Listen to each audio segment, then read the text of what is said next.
વડોદરામાંથી આતંકી સંગઠન જૈશ એ મોહમ્મદ સાથે જોડાયેલા કથિત કનેક્શનનો ચોંકાવનારો ખુલાસો થયો છે। એટીએસની તપાસમાં બનાસકાંઠા, નવસારી, પાટણ સહિતના વિસ્તારોમાંથી ઝડપાયેલા શંકાસ્પદ આરોપીઓની તપાસની કડીઓ વડોદરા સુધી પહોંચી છે। એટીએસની તપાસમાં સામે આવ્યું છે કે કથિત આરોપી અહમદ ગાજીવાલા અને ઇબ્રાહીમ ગઘા વડોદરાના સયાજગંજ વિસ્તારમાં આવેલી એમ્બેસેડર હોટલના સર્વન્ટ ક્વાર્ટરમાં રોકાયા હતા। ત્યારબાદ એટીએસની ટીમ આરોપી અહમદ ગાજીવાલાને સાથે રાખીને સ્થળ તપાસ માટે પહોંચી હતી। તપાસ દરમિયાન એવી પણ માહિતી સામે આવી છે કે વડોદરા રેલવે સ્ટેશન નજીક કાશ્મીરી વ્યક્તિ સાથે કથિત ગુપ્ત બેઠક યોજાઈ હતી, જેમાં સ્થાનિક લોકોને સંગઠનમાં જોડાવા અને કટ્ટરપંથી વિચારો ફેલાવવા અંગે ચર્ચા થઈ હોવાનો તપાસ એજન્સીનો દાવો છે। ઉપરાંત આરોપીઓ સોશિયલ મીડિયા મારફતે કટ્ટરપંથી સાહિત્ય અને વિડીયો શેર કરતા હોવાની વિગતો પણ તપાસમાં સામે આવી છે। બીજી તરફ એમ્બેસેડર હોટલના માલિક અમ્માર શાહજીએ પોલીસ સમક્ષ સ્પષ્ટતા કરતા જણાવ્યું છે કે હું આમાંથી કોઈને ઓળખતો નથી।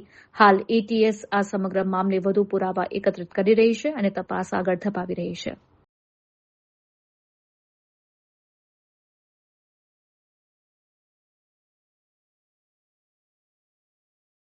એવું કંઈ છે ને, અહીંથી કંઈ મળ્યું નથી। એવું બહુ 5-6 મહિના પહેલાં એક છોકરો અહીંયા જોબ કરતો હતો।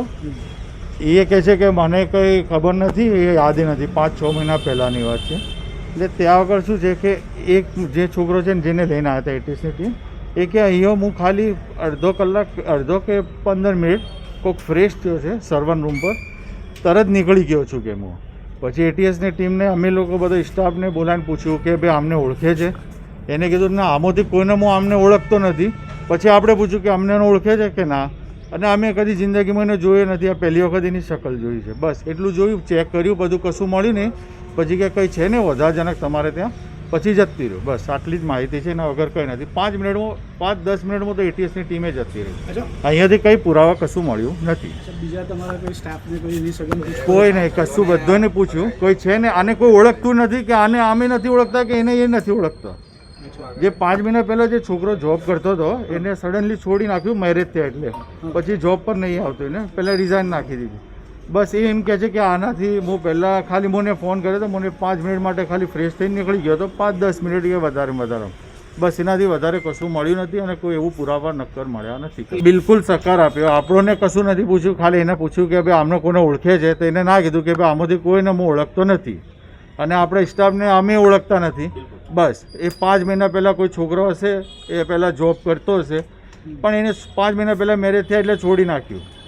બસ એટલું હતું કે એ પછી એને એમ કીધું કે ભાઈ 5 મિનિટ માટે ફ્રેશ થઈને નીકળી ગયેલો છું, બસ। અને એને કબૂલ્યું કે મેં એ સાહેબ ત્યાં બાઘળ ગામનો હતો કે હવે એના આજુબાજુના ગામનો હતો, પણ બાઘળ ગામ સંભળાય છે કે ત્યાંનો છે। આપ ક્યાંનો છો?